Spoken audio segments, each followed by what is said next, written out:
I've sworn for my 15 years as a real estate investor that I was never going to flip a house, but having been friends with you for a couple of years now, I've finally been convinced to flip my first house. And James actually found this great house for us to do my first flip. Dude, I'm so excited. Thank you for finding this and including me on it. I'm really excited to be here. I'm excited because I'm slowly turning people to the dark side of flipping.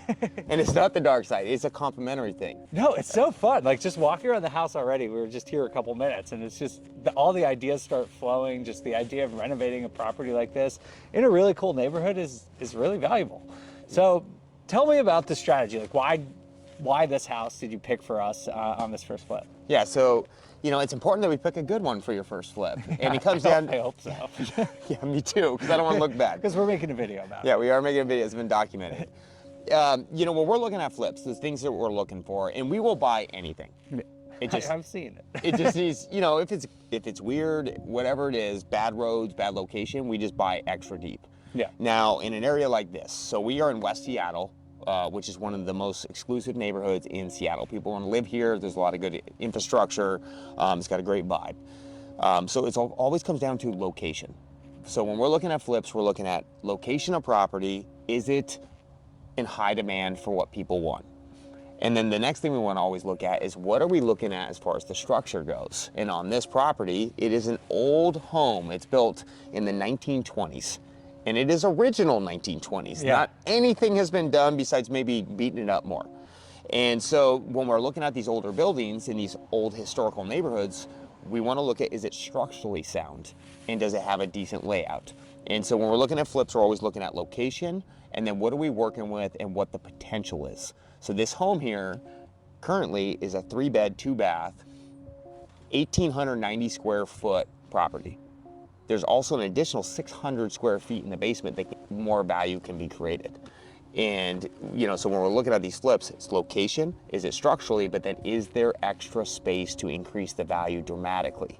Yeah. And that's what we have here. We hit all three on the trifecta. Yeah, I mean, it seems just driving in here when I was coming over here, the neighborhood is super nice. It's not too far from a main drag. There's a lot of nice shops, streets, grocery stores, everything here. And the house, like, yeah, it needs some work, but like the core looks pretty good. So I want to talk about what we're going to do to the house because there's a lot of exciting stuff. But just tell everyone what we paid for it and sort of what the comps are, what we're trying to accomplish, like high level with this deal. Yeah, so we paid $825,000. We got it off market from a wholesaler. Yep. Landlord wanted to get rid of it for obvious reasons. So this was being rented out? It was being rented out, okay. And then there were some uninvited people living here for a while. Got it. They got them out and they go, hey, just get this house gone. Okay. There's a lot of repairs to be done. So we paid $825,000 for it. It is an original, it's nearly 100-year-old home. So systems need to be redone and the layout needs to be brought to a new modern standard. Yeah. Because in the 1920s and 30s, people lived a lot differently. Everything's closed off, the spaces are small, and in today's world, they want bigger bedrooms. Yeah, they want it open, they want to be able to entertain. Yeah. But it has great bones, and so we're going to be putting $250,000 into the renovation, taking it from a 3-bed, 2-bath into a 4-bed, 3-bath with a formal primary suite, and adding an additional 600 square feet of living square footage in the basement. Okay, great. And so what do you think that gets us to? Because, I mean, the houses around this neighborhood, super nice. What do you think we can resell it for, hopefully in a couple months? You know, the better your neighborhood, the tighter your comps you want to be. And the comps are coming in anywhere between 1.4 up to $1.6 million. Okay. And so we are targeting the sound of that, a price of $1.45 million. Okay. Because as flippers, it's always best to be conservative on your numbers. Right. So acquired for $825,000, shooting for $1.45. Big question, obviously, is what are the expenses going to be like? So what are you targeting? How do you even start thinking about that? Because there's so many different things that you can do to this house. Like, how do you go from where we are right now to building in a budget that's appropriate to hit the return that we're expecting? So when you're flipping houses, it's not about your own personal opinion. It's about what does the data tell you to do. That's a good way to put it, yeah. You know, my opinion, I have a different style. Well, it's not your opinion, because you know what you're doing. But you know, whatever buyers want, for each neighborhood has a different buyer that is looking for different things. And so how we come up with that number in the scope of work is we pull the comps. What is sold recently with the same square footage in the same location in the same era of home? You know, we're looking for a 1920s Craftsman that has been fully renovated. We take those comps, we print out all the pictures, and we look at what amenities does it have? Has it been rewired? Has it been replumbed? How many bedrooms does it have? How many bathrooms? Does it have a garage? Does it have space? And then we create a scope of work off those comps, and then that's how we come up with our rehab budget. How long does that take you to do that whole process? I have a lot of reps in. The more reps you do, yeah. I can do this typically in about less than 10 minutes. What? No. Yeah, because it's all about what's the potential of the square footage. I thought you were gonna say 10 hours. Oh no, we can do it. We should do a stopwatch. Yeah. Oh, like where I set the pencil down. Yeah. Okay. Because you don't need to come up. We don't need to make this mine and your dream home. Yeah. We need to design what is the comps say to do, and the comps also tell you what's highest and best use. Now, if this house was in much better shape than this, it actually might make more money by selling it for less and putting less money in. Right. But we have to go through that data and pull that scope of work out. All right, so you come up with this plan, and just roughly, we're gonna go in later and look at the actual, what we're changing to the house. But like, what is your rough estimate for renovation cost? It's $250,000, which did include a 10% contingency. Okay, 10 with the contingency. So we're at $825 for the purchase, $250 with the contingency. That gets us to $1,075,000. We're still hoping to sell it for $1.45. But we also have to talk about soft costs, right? Like there's obviously financing costs, acquisition costs. What else are we paying for? Yeah, and how do we pay for it, like the capital? Yeah, how do we actually get that money to acquire it and pay for the renovation as well? Yeah, because I know I don't just sit around with $1 million in my bank. No. Going, oh, I'm just gonna go buy this house cash. Right. And so flippers, how we finance these deals is we use construction financing. Yep. Because the house can be bought for $825. If we just put a simple down payment on the house, like 10, 20% down, and then we fund our construction out of pocket, that's gonna require a lot more cash in the deal. That's gonna take your cash on cash return down. Right. And so we always finance these with construction financing, where a lender is gonna take the purchase price and the rehab, and they're gonna have us put a percentage down. On this house, we put 15% down of the total project. So about $1,075,000 is what we're talking about. Yeah, so that's the total budget. You put 15% down there. Yeah, so we put 15% down of the total budget. Yep. Now that lender though does charge us 2 points Yep. and 12% interest. We use interest funding to finance this deal. Right. That is expensive. That's the risk in flipping. You got to be able to move fast. That's why it's really important to plan your projects right. And that costs us roughly, Dave, we have a loan balance on this house of roughly about $930,000 on this house. At 12%, it's going to add up. At 12%, which is $9,300 a month. So if we drag on this. Yeah, so the clock is ticking now. Yes. Yeah, every day, every week, every month we hold on to this, we're losing money. Yeah, and that's money you put into the house that you don't get back. Right. A buyer's not going to pay you for your interest. It's not an investment. It's just a cost of doing business. And that's why it's so important to plan out the right plan, because if you get stuck with a long project, it can get really expensive on you. The benefit and why we use this money, though, is we're putting the 15% down, which is roughly about $160,000 down. Yep. Interest funding is financed us the $250,000 back. And we have to cover roughly, I think it's going to take about 7 months to do this project, about $70,000 in interest we have to cover. And so our cash out of pocket is going to be around $210,000 to $215,000. Yep. And all of our construction has been financed into the deal. So it allows us to minimize the amount of cash we have. And that's why the cash on cash returns are so good. All right, so that's a lot of money coming out of our pockets each and every month. Can you tell everyone how we structured this deal? Because you're the operator, you know everything about flipping houses. I don't know anything. I'm just the investor in this deal. So how are we structuring this to make it work? So, you know, as a flipper, we run out of capital. And then you do find other, you know, we've done all sorts of different things over the years. Yeah. And, you know, and part of this is I have this passion to make you the ultimate flipping machine. You want me to flip houses. Oh, I so do. I already turned Ashley Care. Yeah, I know. She already flipped her own. She did one on her own. I know, I saw it. She did. And awesome. She crushed it. And so, you know, how we structured this deal is it was a quick close. We got the property, we had to close quick. And so as the operators, we actually closed on the property and it was titled in our company's name. Okay. Our company's name is also licensed and bonded contractor, which you need to be on title for Washington State. Okay. And so we're covered licensing wise. You are coming in, you know, as the operator, I found the deal. we came up with the construction plan, and we're going to run the construction for the next 7 to 8 months and report to you. That's Give you great. Weekly to every other week Good. report. If I was running construction, this would go very poorly. You never know. Sometimes the first one's the easiest one. Yeah. And so we are responsible for picking the design, picking the scope of work, creating the plan, and although I love your feedback, we will end up doing our plan, because I think it is important, like when you do these partnerships, the operator has to do what the operator needs to do. And what you're doing is you are writing us the check. Yes. So for this project, for the down payment and all interest costs, we have to come up with roughly about $212,000 to $220,000. Right. So we purchased the property, we came up with the plan.